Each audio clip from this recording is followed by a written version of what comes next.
الحمد لله رب العالمين والصلاة والسلام على نبينا وسيدنا محمد الأمين وعلى آله وصحبه وذرياته وأمته إلى يوم الدين وبعد. فيا عباد الله أحباب الله وأحباب رسوله صلى الله عليه وسلم، أوصي نفسي وإياكم بتقوى الله فقد فاز المتقون.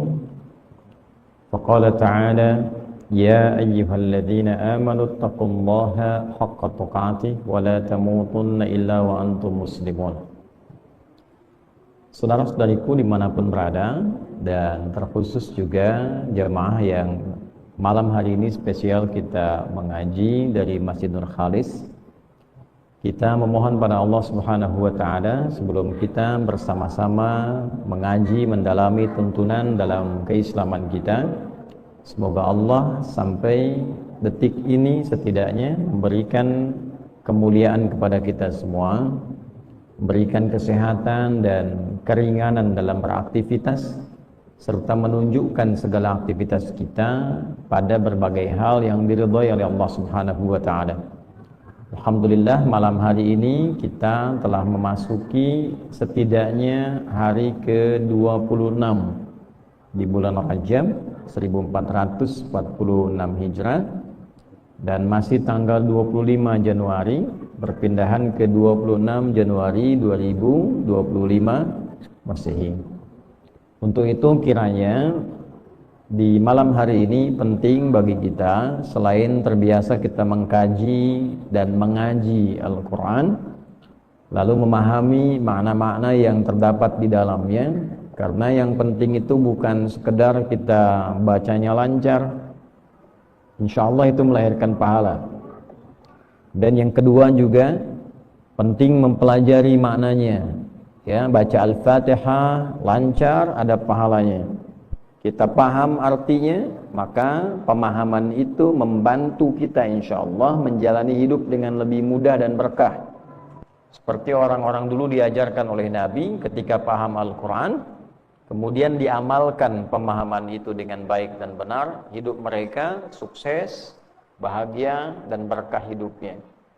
Nah, cara kita mengamalkan isi Al-Quran itu, setelah bagus bacaannya, benar sesuai tajwid, kemudian kita belajar dengan cara yang benar, dengan ilmu yang benar, ada sanad yang tersambung. Nah, sanad itu penting supaya kita tidak menerka-nerka, tidak kreatif dalam memahami agama. Jadi sanad itu menjaga kualitas keterangan yang terkait dengan pemahaman agama supaya benar dipahaminya.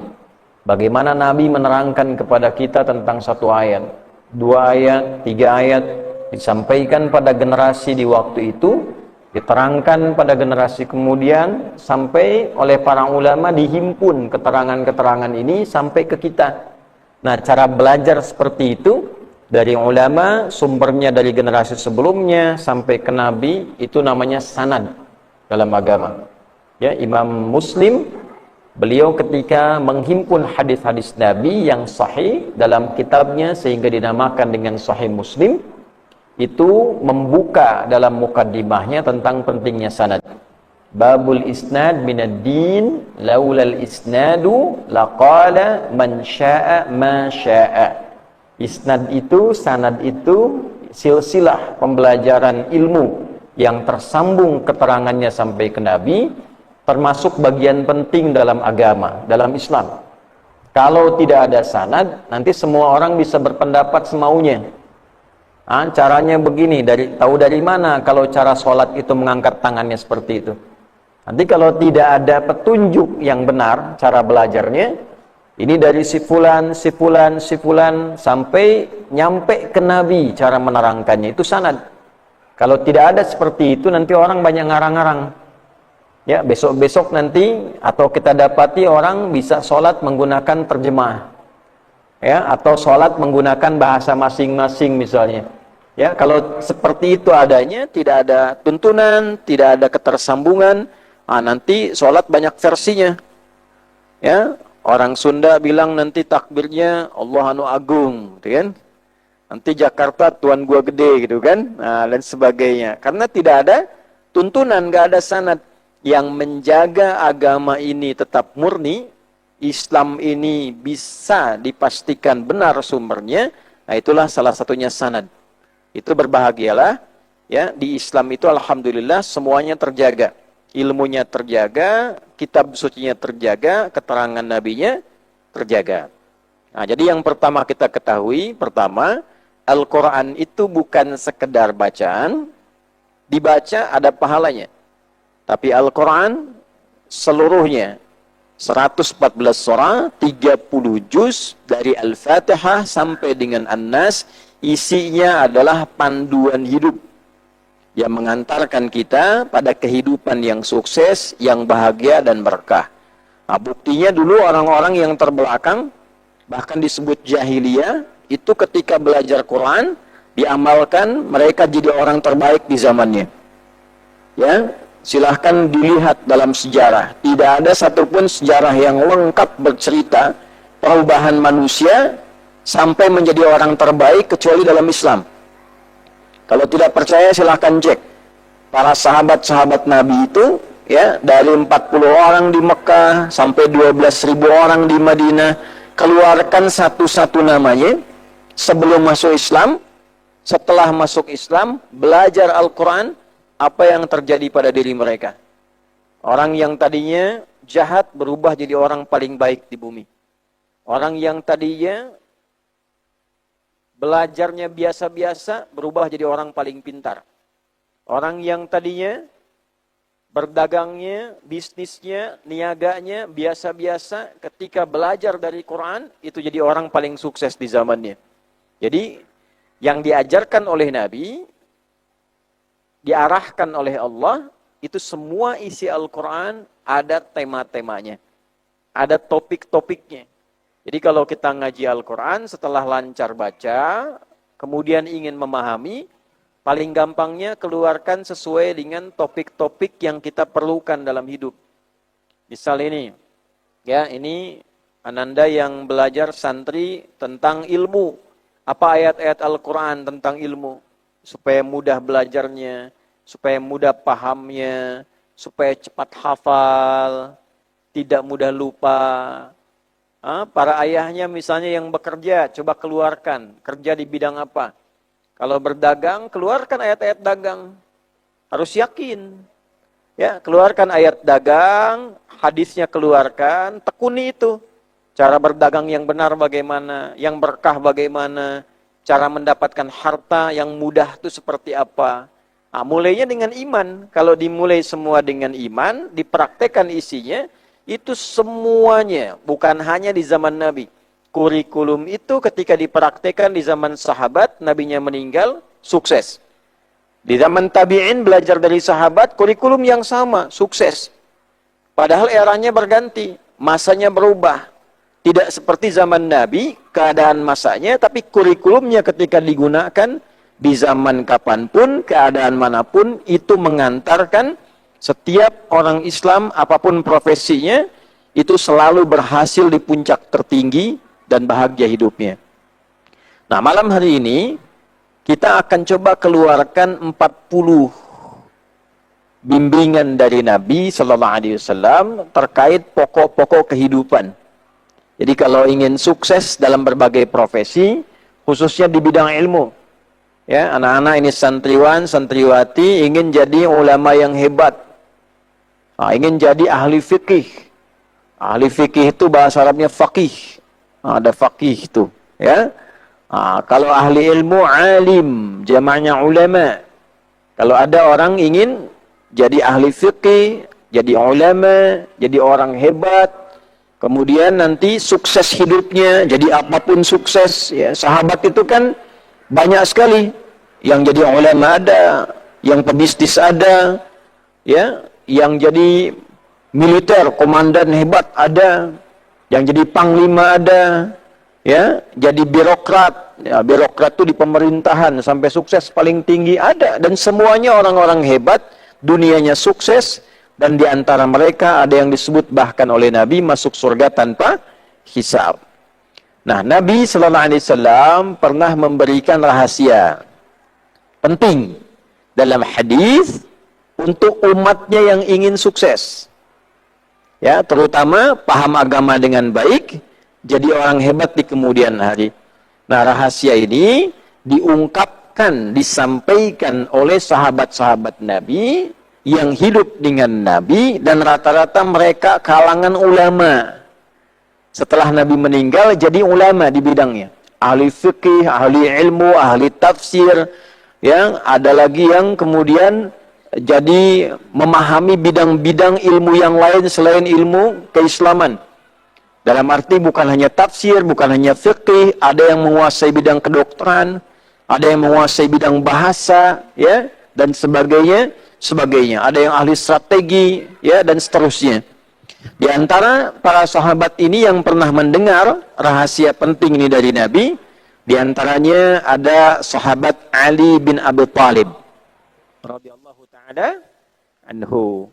Beliau sahabat Nabi, keluarga Nabi juga, keponakan Nabi, dan juga menantu Nabi. Nah, pernah dalam sejarah tercatat beliau menikah dengan salah satu putri tercinta Nabi Sallallahu Alaihi Wasallam. Ada yang tahu siapa namanya? Nah, ya, Sayyidah Fatimah Az-Zahra radhiyallahu ta'ala anha. Jadi nanti hadis ini disampaikan oleh sahabat Ali bin Abi Thalib. Yang kedua, ada sahabat junior. Masih kecil. Ini usianya kayak, nih santai-santai ini sekarang nih. Jadi waktu belajar dengan Nabi, usia kecil 2 tahun, 3 tahun, 4 tahun. Nabi meninggal, usianya kurang lebih baru 13 tahun. 13 masuk 14 tahun kurang lebih. Siapa yang 13 tahun usianya nih? Umurnya yang 13 tahun. Nah, akhtar nih. Ya, jadi Nabi meninggal itu usia Ibnu Abbas namanya radhiyallahu taala anhu masih 13 tahun, tapi beliau sudah hafal Al-Qur'an dan hafal Al-Qur'an dengan maknanya, dengan tafsirnya, dengan takwilnya, plus hafal dari Nabi 2000 hadis. 13 tahun. Oh, ya. Kemudian ada lagi selain Ibnu Abbas radhiyallahu taala anhuma, ada sahabat Anas bin Malik. Ya, Anas ini pernah jadi asisten Nabi selama 10 tahun. Ya, jadi ahli Al-Qur'an, ahli ilmu, hidupnya melayani Nabi, mendapatkan ilmu dari Nabi sallallahu alaihi wasallam, kemudian mendampingi Nabi jadi asisten selama 10 tahun. Jadi, kalau kita urutkan sahabat Ali bin Abi Thalib radhiyallahu taala anhu, ada Ibnu Abbas radhiyallahu taala anhuma, ada lagi siapa tadi? Anas bin Malik radhiyallahu taala anhu, Abu Hurairah radhiyallahu taala anhu, Mu'adz bin Jabal radhiyallahu taala anhu. Ya, Abu Hurairah itu mu'allaf masuk Islam 3 tahun sebelum Nabi meninggal. Nah, jadi tahun ke-7 Hijrah, beliau itu senang ilmu, senang mencari, kemudian mendengar informasi ada seseorang yang disebut sebagai Nabi di Madinah. Datanglah ke Madinah, belajar dengan Nabi, masuk Islam, kemudian senang ilmu, menuntut ilmu dari Nabi Sallallahu Alaihi Wasallam.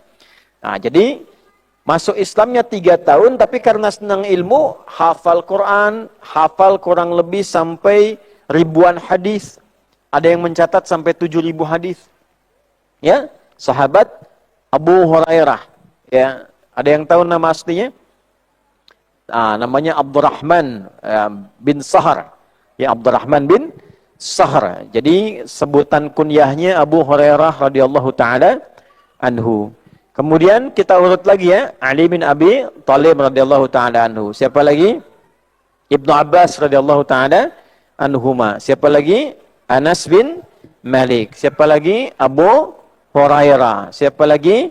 Mu'adz bin Jabal radhiyallahu taala anhu. Siapa lagi kira-kira?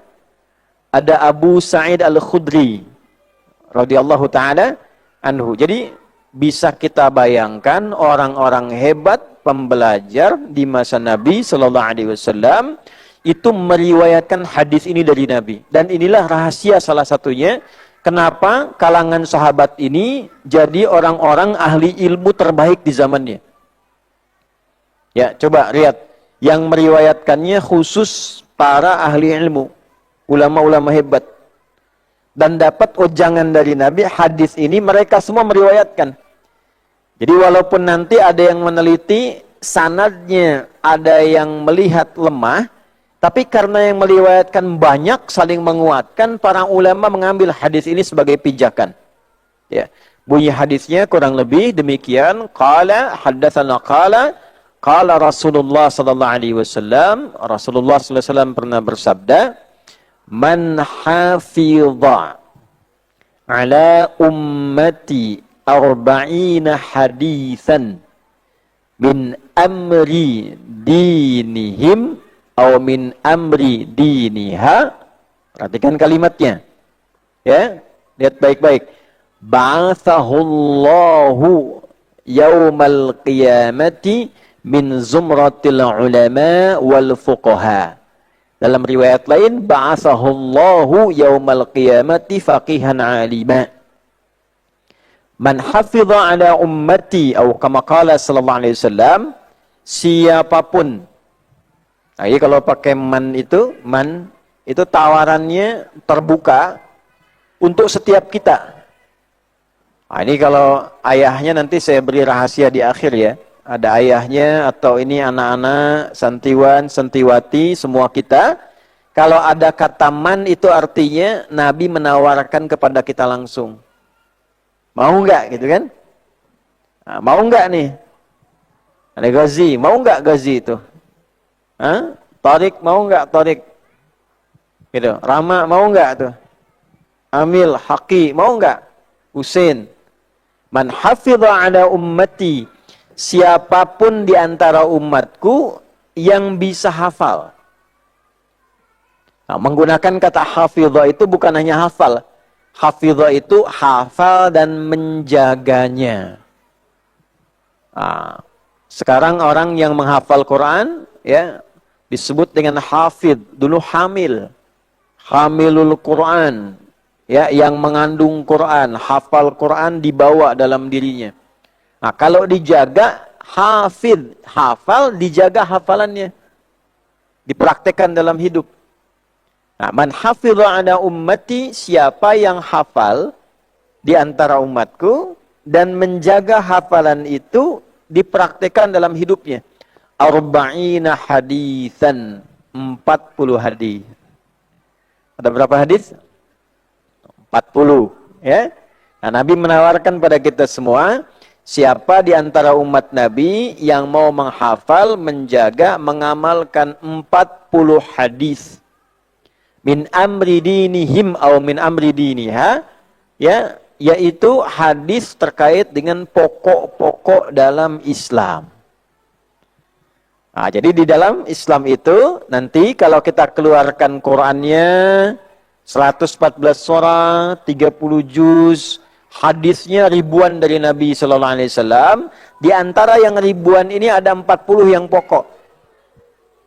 Al-Quran itu 114 surah. Di antara 114 surah ada satu induknya. Ada satu intinya. Surat apa kira-kira? Al-Fatihah yang kita baca tiap hari 17 kali. Diulang-ulang 7 ayat. Itu inti Al-Quran itu di Al-Fatihah.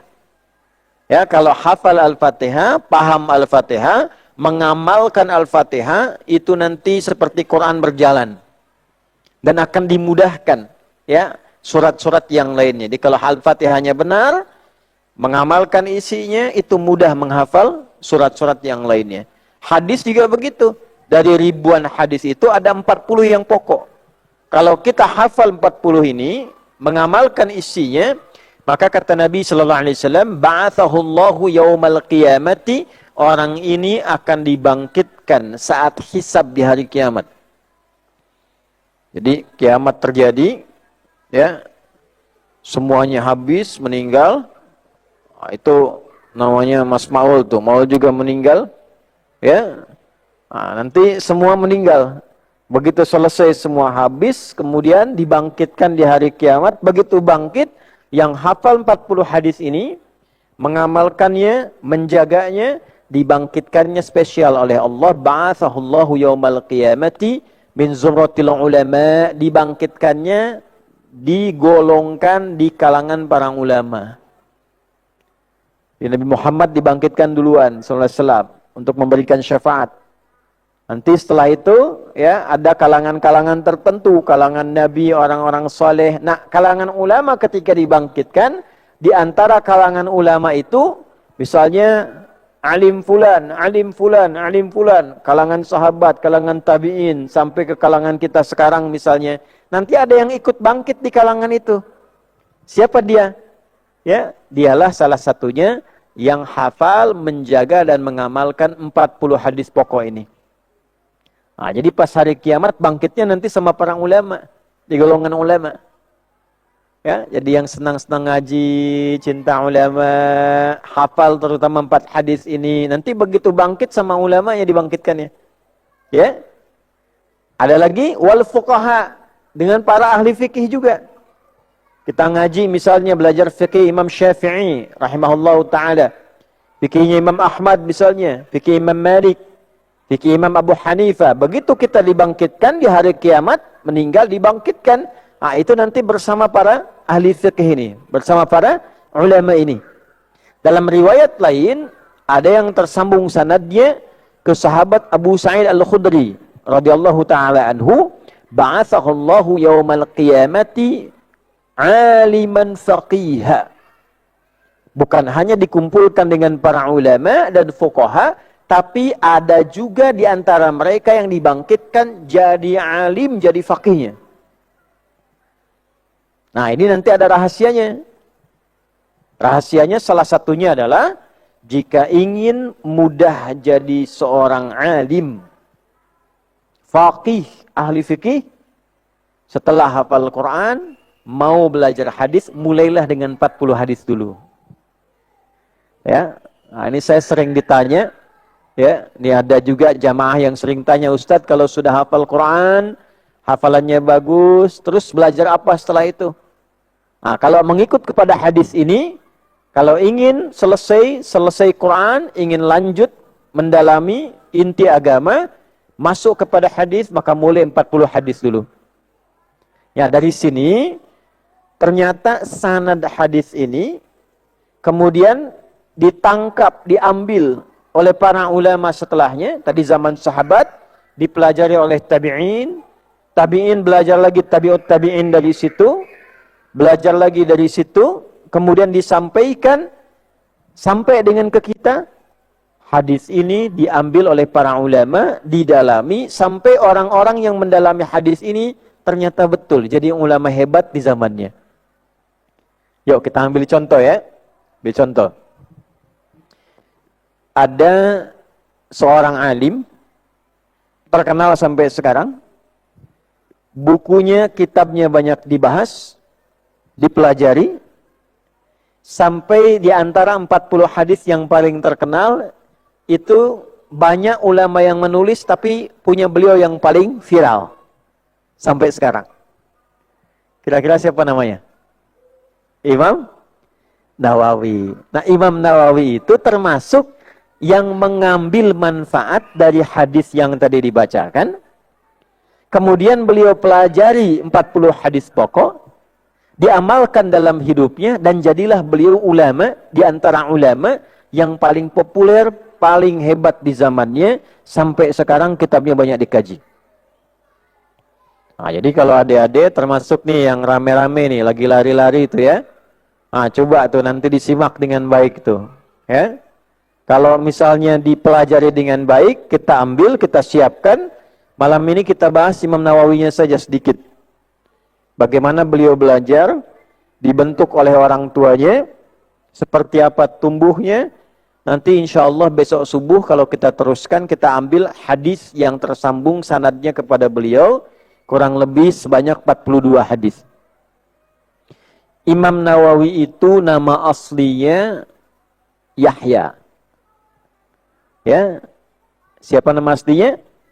Yahya, rahimahullahu ta'ala. Punya bapak namanya Syaraf. Siapa namanya? Syaraf. Punya bapak lagi, Syaraf punya bapak namanya Murni. Jadi kakeknya Imam Nawawi, Yahya namanya siapa? Murni. Yahya bin Syaraf bin Murni.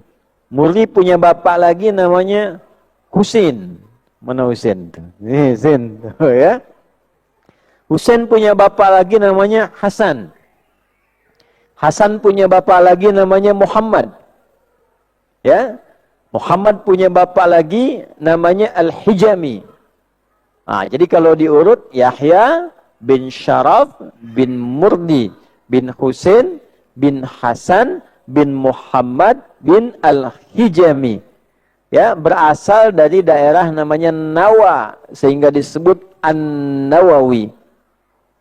Ya, itu nama aslinya siapa? Yahya. Cuma karena saking pintarnya, saking viralnya orang mau belajar. Di mana belajarnya? Di Nawa, ada imam di Nawa.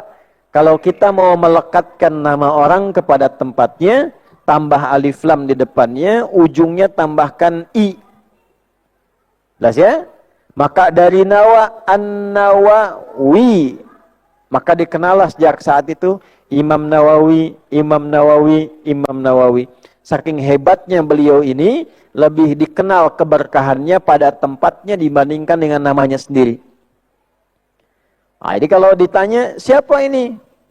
Ya, orang hebat itu semakin hebat di masa lalu sampai dengan kini, semakin hebat yang dikenal itu nama asalnya. Ya, sehingga memberikan kesan bahwa bukan hanya dirinya yang bagus, tapi tempatnya pun berkah. Siapa yang pernah dengar Imam Bukhari? Imam Al-Bukhari. Nama aslinya bukan Al-Bukhari. Nama aslinya Imam Muhammad. Bapaknya Ismail. Kakeknya Ibrahim. Kakek buyutnya Al-Mughirah. Yang buyutnya Al-Bardizbah. Tinggal di kecamatan Ju'fah, Kabupaten Bukhara, Provinsi Khorasan. Negaranya sekarang Uzbekistan. Jadi dikenal dengan Al-Bukhari, asalnya dari Bukhara. Pernah dengar Imam Tirmidzi? Hah? Ah, itu Tirmidzi itu bukan nama asli. Nama aslinya Muhammad juga. Asalnya dari Tirmidz atau Turmuz, dikenal dengan At-Tirmidzi. Jadi Imam Nawawi itu nama aslinya Yahya, punya bapak namanya Pak Syaraf, punya kakek namanya Al-Murdi. Lahirnya kurang lebih tahun, kalau kita hijriyahkan, kurang lebih 631 hijriyah. Masehinya 1233 Masehi. Abad ke-13 ya, atau abad ke-7 Hijrah, abad ke-13 Masehi. Jadi kalau sekarang tahun 2025, Imam Nawawi lahirnya 1233. Jadi kurang lebih berapa tahun tuh yang lalu ya? Ada 900 tahun yang lalu lebih ya. Nah, kurang lebih. Nah, itu Imam Nawawi rahimahullahu taala. Jadi waktu kecil, ini kayak kalian begini. Senangnya ngaji, ya, senangnya belajar gitu. Nah itu, kemudian senangnya baca Quran, ya. Saking senangnya baca Quran, senangnya belajar, nah, diajak main tuh susah. Nah ini masih senang main ya, jadi belum bisa Imam Nawawi nih, ya. Nah olahraga nggak apa-apa, tapi kalau keseringan main, nah itu belum Nawawi namanya. Ya, kalau mau ke Imam Nawawi, belajarnya yang banyak, nah, mainnya boleh sebentar. Olahraga yang kuat untuk mengkuatkan fisik. Karena itu kita bangun jam 3, sholat, belajar sampai jam 9, olahraga sebentar. Supaya apa? Supaya meneladani ulama-ulama terdahulu. Nah, hebatnya begini, ini untuk orang tua nih. Jadi saat dididik Imam Nawawi ini, ayahnya itu profesinya, ya, profesi itu pekerjaannya, ya, itu punya warung, jaga toko, jaga warung. Punya warung sederhana, jualan di warung itu. Jadi ayahnya biasa saja. Ya. Warung biasa saja, jualan di warung-warung, ya, satu warung, punya warung, jagain warung, jualan di situ, tapi hebatnya beliau berjualan dengan dasar keislaman yang baik. Beliau bukan seorang kiai, bukan seorang ustadz, tapi terkenal seorang pedagang, punya satu toko. Tapi kalau orang tanya siapa pedagang paling jujur, beliau. Siapa pedagang paling zuhud? Beliau. Orangnya sederhana dan yang paling hebat nih, tolong catat kalimat ini. Tidak pernah beliau memberikan makan pada anak-anaknya, terutama Nawawi kecil ini, sampai tumbuh dewasa, sampai dengan meninggal, kecuali dipastikan satu halal yang dikonsumsinya. Yang dimakannya halal. Ya. Jadi selama hidupnya Imam Nawawi itu, selama hidupnya, ya, bisa dipastikan apapun yang dimakan itu yang pertama bersumber dari tangan ayahnya dulu. Sampai meninggalnya, Pak. Jadi Imam Nawawi itu meninggal lebih dulu dibandingkan ayahnya. Ya, usianya sangat muda, 44 tahun, beliau meninggal, ayahnya masih hidup. Jadi disaksikan oleh ayahnya, lahirnya disaksikan, dirawat oleh ayahnya, tumbuhnya dirawat, sampai jadi ulama besar pun ayahnya masih hidup, sampai meninggal pun ayahnya masih menyaksikan dalam meninggalnya. Dan yang paling luar biasa, itu sampai beliau jadi alim hebat pun, tetap makanannya diantarkan oleh ayahnya. Untuk memastikan makanan yang sampai ke anaknya itu halal. Satu. Ya, nah, itu Imam Nawawi. Jadi antum mau bekerja apa saja, silahkan saja. Tapi pastikan yang dibawa itu betul-betul halal. Sampai kepada anak itu halal. Ya, makanya kenapa salah satunya di Mira itu, ketika masuk, anak tidak boleh bawa apa-apa. Ya, makanannya disiapkan, orang tua tidak ada. Ya, bayar ini, bayar itu, dan sebagainya. Ya, disiapkan. Supaya yang pertama kita bisa saring dulu semua makanan yang masuk kepada anak itu, insya Allah kita pastikan semua halal dan baik. Nah, karena itu silakan cek orang tuanya, ada nggak perubahan pada anaknya itu selama tinggal di sini. Nah, itu kalau makanannya betul, sumbernya bagus, itu pasti yang pertama ada perubahan pada diri anak itu. Itu awal yang pertama. Ya, karena itu yang dititipkan pada orang tua, terutama para ayah, memastikan pekerjaannya benar, harta yang didapatkan benar, dimasak oleh istrinya benar, dimakan oleh keluarganya benar, itu pasti yang pertama terjadi, Allah jaga keluarga itu, termasuk anak-anaknya, tumbuh dengan baik dan benar. Itu kaidah itu. Itu gak bisa ditawar. Ya, jadi kalau antum misalnya, jangan antum lah ya. Ada misalnya orang tua membawa yang haram aja. Ya, bawa haram aja. Dimasak oleh istri, oleh ibu, dimakan oleh anak, pasti dampak pertamanya terjadi perubahan yang tidak baik pada anak. Jadi kalau ada anak-anak misalnya, mohon maaf ya, ya tumbuh sekarang, perilakunya tidak bagus misalnya, ya bukan perilaku yang normal, aktif, kadang ingin tanya, kadang ada kenormalan yang berbeda. Ya, saya kurang sepakat kalau ada disebut nakal misalnya. Enggak juga, kadang aktif misalnya, lari, jalan ini, yang normal. Karena tumbuh reaksi dari dirinya untuk bertanya. Tapi ada yang di luar itu. Ya, mohon maaf, diaturnya sulit luar biasa. Awas, hati-hati itu. Ya, sampai senangnya yang tidak wajar. Ke orang tuanya tidak baik. Ya, ya sifat-sifat yang kita pahami lah ya. Sebagai orang tua di luar ini banyak. Sekarang ini kalau kalian mau tahu ya, berita-berita di luar, ada anak-anak dari SD sudah narkoba. Ada yang bunuh temannya itu. Na'udzubillah min dzalik. Ya? Ada yang sudah berzina kecil-kecil itu. Itu kalau ditelusuri, sumber pertamanya pasti ada yang nggak bagus itu. Ya, ada harta yang tidak baik. Ada makanan yang dikonsumsi yang salah itu. Ya, silahkan dicek gitu, silahkan dicek. Kalau mau dirilis datanya, kemudian kita teliti, ditelusuri, itu hal pertama yang kita dapatkan pasti akan ditemukan sumber pertama dari yang dikonsumsi, dimakan anak itu ada yang tidak baik. Ya, maka belajar dari Imam Nawawi, ayahandanya memastikan bahkan sampai meninggal, itu diantarkan langsung oleh tangan ayahandanya, bahkan disuapi ke Imam Nawawi itu untuk memastikan yang dikonsumsi, yang dimakannya makanan yang halal dari hasil kerja dan keringat ayahandanya. Jelas sampai sini? Ya. Ini tanya aja nih bapak ibunya nih, anak-anak di sini sudah berapa lama kalian di sini? Berapa bulan? 5 ke 6 bulan ya. Nah, coba dicek deh. Waktu liburan kemarin ke rumah itu ada perubahan nggak?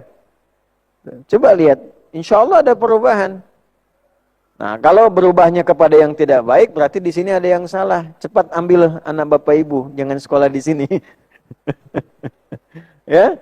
Nah, kalau kalian jadi lebih baik, lebih bagus, nah, artinya apa? Artinya harus semangat belajarnya, semangat lebih baik, dan selalu menjaga hubungan dengan Allah Subhanahu wa taala. Satu itu. Yang kedua begini. Imam Nawawi makannya nggak banyak. Nah, makannya satu. Biasanya roti kering. Ya. Kemudian tambah zaitun sedikit. Mulai ba'da isya. Ya, beliau makan, ayahnya antarkan, biasa sedikit, tapi tidak harus seperti itu. Oh, besok di Mira makannya roti kering, misalnya kan? Tambah minyak zaitun, nggak begitu juga. Maksudnya ingin menunjukkan makannya nggak berlebihan. Makannya tidak berlebihan. Ada riwayat menyebutkan minumnya sebelum subuh, jadi rajin puasa. Nah, jadi yang pertama pastikan yang halal, yang kedua tidak berlebihan. Boleh sesuai selera, tapi jangan berlebihan. Makan kebanyakan, menghafal, tidak fokus. Ya, banyak ngantuknya nanti, banyak capeknya, tidak bisa mengatur waktu dengan baik. Makan secukupnya. Ya, ada waktunya makan banyak, ada waktunya makan secukupnya. Coba lihat misalnya Ustaz kalau mengajar, pernah nggak ngajar sambil makan? Hah? Atau misalnya minum, walaupun dikasih minum, jarang disentuh itu. Paling kalau disentuh sedikit, tapi yang benar. Kapan minumnya, kapan makannya. Ya. Nah, makanya biasanya Ustaz agak kurang terbiasa. Buya kurang terbiasa kalau mau ngajar, dihidangkan makanan tuh kurang terbiasa. Nah, takutnya apa? Takutnya hidangannya masuk, ilmunya yang keluar sedikit. Ya, jadi kita siapkan kapan makan, kapan istirahat, kapan kita minum. Nah, jadi satu, pastikan halal, yang kedua pastikan yang cukup. Nah, yang ketiga ini yang penting. Ya, ternyata makannya ba'da isya, minumnya sebelum subuh. Penutup minumnya. Artinya apa? Beliau rajin puasa. Ya, rajin apa? Puasa. Jadi kalau kalian nanti, nah ini Rajab kan mulai sedikit-sedikit puasa ya. Nah, kemarin Kamis puasa enggak? Puasa kan? Nah, Seninnya puasa, nanti Sya'ban, begitu masuk Sya'ban agak banyak puasanya. Agak banyak supaya terbiasa Ramadan. Nanti kalau Ramadan, full kita puasa. Biasanya orang kalau rajin puasa, itu ilmu apapun mudah dipelajarinya. Ya. Imam Syafi'i itu kalau bulan Ramadan, itu bisa khatam Quran sehari 2 kali. Siang sekali, malam sekali. Tuh. Ya. Padahal hari-hari biasa sekali hatam. Setiap hari hatam Quran. Sekali. Ramadan itu 2 kali hatam Quran. Dalam sehari. Ya. Itu murajaah dan bisa menyelesaikan persoalan-persoalan. Ini masalah ini, ya jawabannya begini. Kalau ada masalah begini, jawabannya begini. Pernah beliau tidak bisa tidur semalaman saat menginap di rumah muridnya Imam Ahmad bin Hanbal. Ya, tidak tidur semalaman. Ternyata ketika bangun subuh itu masih pegang wudhu, masih punya wudhu. Ternyata malam harinya menyelesaikan 300 masalah. Ya, 300 masalah. Kalau ada begini, ini jawabannya. Kalau ada pertanyaan begini, ini ayat Qur'annya, ini hadisnya, ini fikihnya. 300 persoalan diselesaikan dalam semalam. Oh. Ya? Nah, sanadnya apa? Sanadnya tadi. Ya diingat pesan yang paling penting, jadi disiapkan dulu. Walaupun mohon maaf, ini kita akan menghafal 40 hadis, mau belajar, tapi makanannya nggak halal, nggak masuk juga, nggak berkah. Ya, hartanya didapatkan dengan cara yang tidak benar, nggak akan berkah. Pintar iya, tapi belum tentu bisa ngamalkan. Silakan ya, pintar tuh bisa, kalau cuma buat pintar gampang, gampang. Di barat banyak yang pintar. Ya, ada banyak pakar-pakar orientalis namanya, itu belajar keislaman sampai hafal, tapi nggak bisa ngamalkan. Ada Wensing itu, ya. Wensing itu diantara yang mengumpulkan hadis-hadis Nabi. Itu kitabnya besar nih. Kalau ini meja dibalik begini, besarnya semeja begini. Itu hampir 5 jilid. Namanya Al-Mu'jam Al-Mufahras fi Al-Fadil Hadis.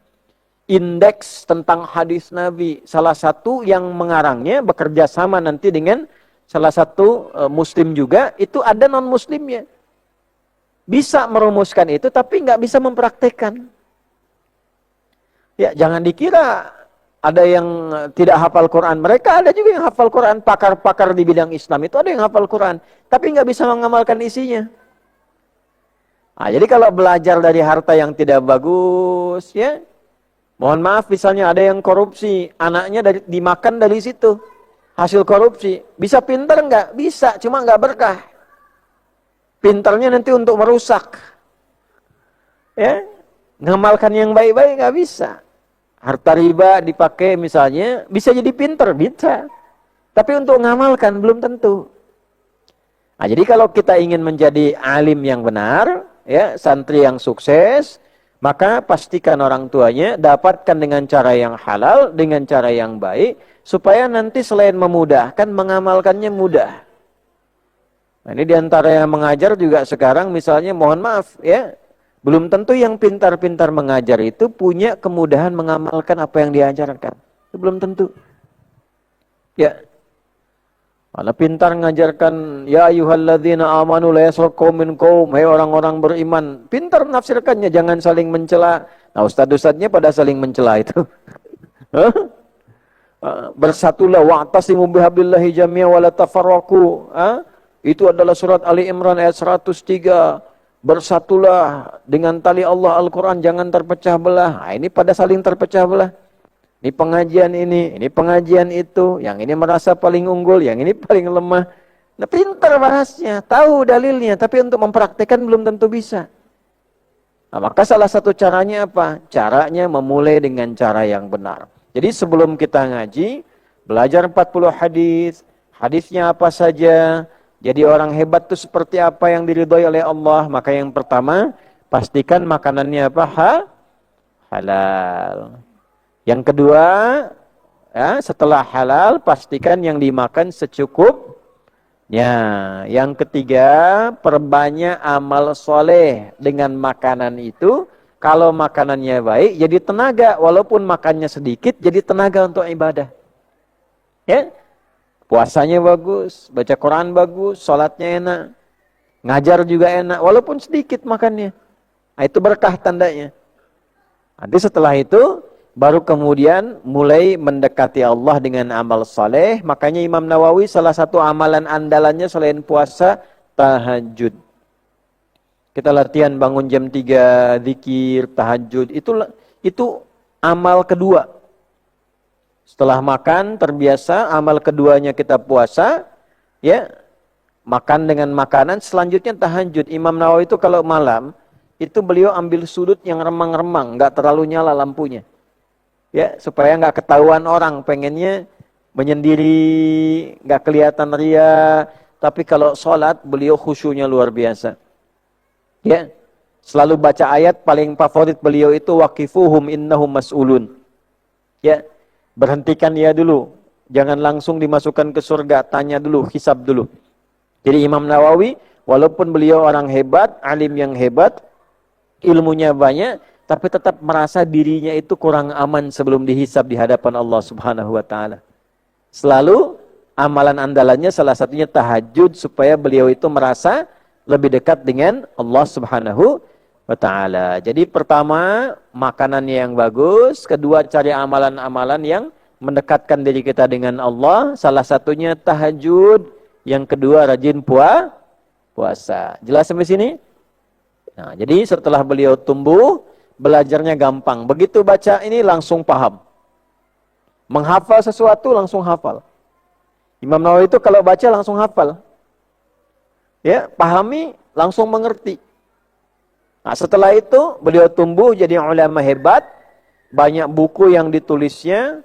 Di antara bukunya nanti ada misalnya kita sebutkan At-Tibyan fi Adab Hamalatil Quran, cara kita menghafal Quran dan belajar ilmu bagaimana. Ya, kalian ini seperti sekarang, duduknya kayak gimana yang betul tuh. Ya. Cara megang Quran seperti apa? Cara masuk majelis ilmu bagaimana? Itu ada adabnya. Nah, Imam Nawawi buat kitab di situ. Ada Riyadhus Shalihin 1896 hadis. Ya, ada nanti Al-Minhaj, ya, ada syarah Sahih Muslim di dalamnya. Kemudian ada apa lagi? Hah? Di antara yang paling terkenal, ya di antaranya adalah Al-Arba'in An-Nawawiyah. Ada 42 hadis disusun oleh Imam Nawawi. 42 ini pengalaman beliau selama hidup. Jadi ketika mendapat hadis yang tadi saya awal bacakan itu, siapa yang hafal, menjaga, mengamalkan 40 hadis yang pokok dari agamanya, maka ia akan dibangkitkan di hari kiamat sebagai ahli ilmu, ahli fikih, dan masuk kalangan ulama dan fuqaha. Maka sepanjang kehidupan beliau, ketika beliau belajar sampai jadi ulama, beliau merumuskanlah 40 hadis itu. Ini kurang lebih hadisnya, 1, 2, 3, 4. Begitu sampai ke 40, inti di yang ke-40 itu terkait dengan 2 hadis lain. Maka digenapkanlah kemudian jadi 42. Jadi begitu 40, hadis ke-40 itu tafsirnya 2 hadis yang lain. Maka dimasukkanlah 2 hadis ini, sehingga jumlahnya menjadi 42 hadis. Tapi tetap disebutnya dengan Al-Arba'in An-Nawawiyah. Jadi di antara 40 hadis yang disusun oleh para ulama, yang paling terkenal, paling viral sampai sekarang adalah hadis-hadisnya Imam Nawawi. Insyaallah itu yang kita nanti akan pelajari. Hadis pertama apa, hadis kedua apa, hadis ketiga apa.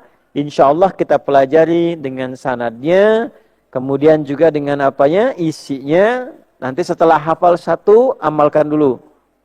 Ya. Setelah lancar mengamalkan, paham, bisa mengamalkan dengan baik, baru kita masuk hadis yang kedua.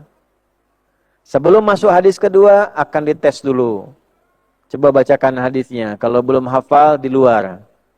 Ya, belum boleh masuk. Siap? Siap nggak belajarnya begitu? Siap ya? Nah, jadi nanti hafal dulu hadisnya, paham dulu satu-satu, kita amalkan dulu, begitu mengerti, nah nanti hadis yang kedua. Hadis kedua mengerti, hadis yang ketiga. 1 hadis bisa 1 bulan. Dulu Yai Ahmad Dahlan, pendiri Muhammadiyah, itu mengajarkan surat Al-Ma'un 3 bulan. 3 bulan. Padahal ayatnya pendek. Ara'aital ladzi yukadzibu biddin, fadzalika alladzi yad'ul yatim wa la yakhuddu 'ala ta'amil miskin, fawailul alladzina hum an salatihim alladzina hum yura'un wa yamna'unal ma'un. Ayatnya pendek, suratnya pendek, tapi diajarkannya 3 bulan. Tapi 3 bulan itu, setelah itu jadi panti yatim, jadi rumah sakit. 3 bulan. Setelah paham, diamalkan jadi sesuatu. Nah, umat Islam dulu begitu. Surat Al-Asr itu kan paling pendek juga di Quran. Selain Al-Kautsar. Surah 103, wal asr, wal asr. Innal insana lafi illa alladhina amanu wa amilus salihat. Wa tawasaw bis haqq wa tawasaw bis sabr. Pendek. Tapi diajarkan Yai Dahlan itu 8 bulan. Coba. Al-Ma'un 3 bulan. Al-Asr 8 bulan. Tapi setelah 8 bulan jadinya apa? Sekolah-sekolah, madrasah-madrasah. Nah, sekarang dikembangkan 168 universitas. Ribuan TK, ribuan pesantren. Ya, ribuan sekolah. Itu dari surat Al-Asr. Ngajinya begitu. Nah, kalau kita belajar sanad di hadis-hadis terkait dengan Quran, itu semua komennya sama begitu. Misalnya ada namanya Abu Abdurrahman As-Sulami. Itu tabi'in. Ya, belajar hadisnya dari sahabat, belajar Qurannya dari sahabat.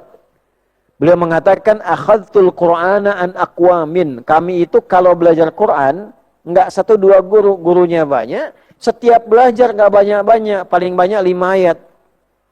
Nanti belajar artinya apa, maknanya apa. Setelah itu kami belajar mengamalkan. Setelah tahu ilmunya, paham artinya, bisa mengamalkannya, baru belajar ke ayat berikutnya. Sehingga jadinya orang-orang hebat, mereka Quran berjalan. tahu artinya, tahu maknanya. Nah, kita sekarang baru belajar menghafal. Kalian semangat tuh ya. Semangat menghafal, semangat menghafal. Setelah nanti menghafal, belajar paham isinya. Setelah paham isinya, amalkan dalam kehidupan. Nah, nanti dengan itu insya Allah kita menjadi Quran berjalan seperti halnya diajarkan dan dicontohkan oleh Nabi Sallallahu Alaihi Wasallam. Jadi kesimpulan yang pertama, kalau ingin jadi orang yang sukses, yang bagus, ya, ambil jadi ulama tuh, Aki jadi ulama, Gazi, ya, Akhtar, Faqih, jadi orang ahli fikih, ya, Argi, ya, Kaizan. Nah, kalau mau jadi orang-orang hebat seperti itu, salah satunya kuasai 40 hadis. Sudah hafal Quran berapa hadis? 40. Tapi sebelum menguasai hadis ini, sebelum belajar, makannya harus betul. Ya, secukupnya. Jangan sampai terlalu kenyang. Ya, cukup, sudah enak, alhamdulillah. Kemudian yang ketiga, awas, hati-hati. Rajin puasa. Ya, yang keempat, rajin tahajud. Tahajudnya yang benar. Nah, jangan sholat sambil ngantuk. Nanti kepalanya lepas. Ya. Nah, segar dulu. Kalau perlu gerak-gerak dulu, baru sholat lagi. Ngantuk, keluar, sholat gerak-gerak lagi. Jangan kalah sama burung. Ya, burung subuh-subuh sudah lompat-lompat tuh. Ya, kita kan suka lihat di sini tuh. Ya. Nah, masa burungnya lompat kalian yang ngantuk begini, ya? Siapkan, semangat lagi ya. Nah, jadi ini yang kita bahas malam ini dulu. Kita tersambung live juga dengan teman-teman kita. Ya, boleh jadi juga yang menyimak teman-teman dimanapun berada. Mungkin ada yang tersambung tidak hanya dari Indonesia, tapi dari luar negeri. Nah, inilah suasana di pesantren di masjid kami. Bagi nanti yang sering bertanya-tanya masuk pesantren di Mira seperti apa ya, nanti tinggal dicek keterangannya ada di web. Nah, paling gampangnya masuk ke sini. Nah, itu ada 2 jalur. Nah, jalur yang pertama yang paling pokok itu lulus dari Akhyar International Islamic School, dari AIS ya, yang bertempat di Bekasi. Jadi belajar dari KB, kemudian TK, TKA, TKB. Nah, setelah selesai masuk SD. Kelas 1, kelas 2, kelas 3 sampai kelas 6. Baru kemudian lulus kelas 6 bisa masuk ke sini. Nah, kenapa jadi penting? Karena kurikulumnya yang ada di sini ini bersambung dari sejak anak usia 3 tahun. Jadi pelajarannya bukan sekedar bisa hafal Quran, bukan begitu. Adabnya bagaimana, zikirnya bagaimana, gitu ya. Nah, cara akhlaknya seperti apa, itu semua bersambung. Nah, jadi walaupun nanti bisa langsung masuk, belum tentu nanti bisa menyesuaikan. Ya, harus belajar kembali untuk menyesuaikan. Nah, jalur kedua, kalau kuotanya misalnya ada yang tidak terpenuhi. Ya, misal kita buka 40, ternyata dari AIS itu, ya biasanya jarang kalau yang mundur, kecuali yang tugas, ayahnya tugas ke luar negeri, ya keluarga mesti ikut, ya mau nggak mau, misalnya tidak melanjutkan. Nah, misal dari 40 35, nah, maka 5 itu akan dibuka.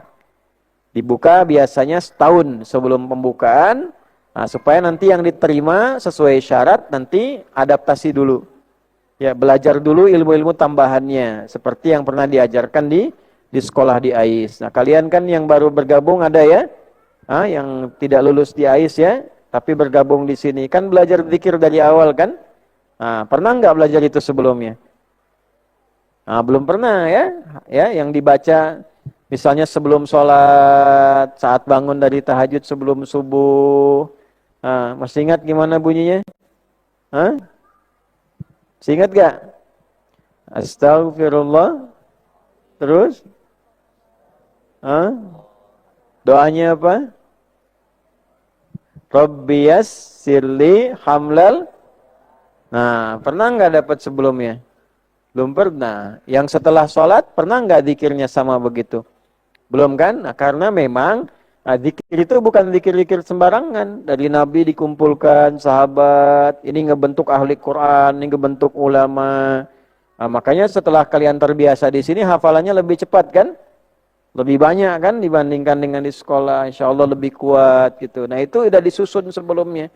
Nah, kalau di sekolah dari mulai di sana dari KB. Oh gimana saya sudah SMP bisa ikut lagi nggak masuk TK? Ah, nggak bisa ya. Jadi harus sesuai usianya. Jadi kalian yang sudah di sini harus serius, harus semangat ya. Alhamdulillah terpilih tapi masih dalam tahap seleksi akhir yang sekarang. Jadi sekarang betul-betul ya diselesaikan seleksinya. Jadi ada seleksi tertulis, sekarang praktek. Kalau mau nanti belajar di bulan Juli sudah siap belajar. Agustus, September sudah belajar dengan baik. Dari sekarang harus lulus. Bangunnya yang betul, harus disiplin. Ya. Kemudian menghafal Qurannya yang betul. Karena nanti kalau lulus wisudanya di Mekah, di Madinah. Ya. Nah, kemudian nanti ke sini pulang lagi 2 pekan, langsung berangkat lagi ke Mesir, belajar bahasa Arab. Ini Alhamdulillah kemarin ada permintaan, nanti insya Allah kurikulum kita juga itu akan ada internasionalnya bersambung ke Al-Azhar. Ya, kemarin kita diminta kelas 3 di sini, SMA-nya diminta ke Mesir. Ya, aliyahnya. Tapi Ustadz masih lihat dulu. Lihat dulu. Jadi nanti kalau sudah sampai ke sana dari aliyah berarti nanti nyambung S1, S2, S3.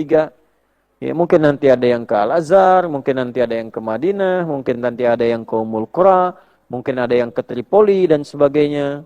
Mungkin ada yang ke Ciputat gitu ya. Nah, dan seterusnya. Bisa saja wallahu a'lam. Yang penting kalian yang sudah di sini ya semangat ya.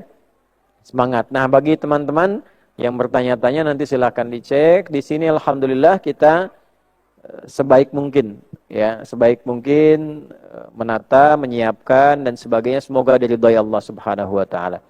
Jadi ini dulu yang kita bahas ya malam hari ini, kita siapkan besok insyaallah subuh kita lanjutkan baca satu hadisnya, dan malam ini kita akhiri terlebih dahulu dengan sama-sama membaca doa kifaratul majlis. Subhanakallahumma rabbana bihamdika asyhadu an la ilaha illa anta nastaghfiruka wa natubu ilaik. Alhamdulillahi rabbil alamin. Taqabbal minna innaka antas samiul alim wa tub alaina innaka antat tawwabur rahim. Rabbana atina fid dunya hasanah wa fil akhirati hasanah wa qina adzabannar. Wa sallallahu ala sayyidina Muhammad wa ala alihi wa sahbihi ajma'in. Wa akhiru da'wana alhamdulillahi rabbil alamin. Assalamualaikum warahmatullahi wabarakatuh.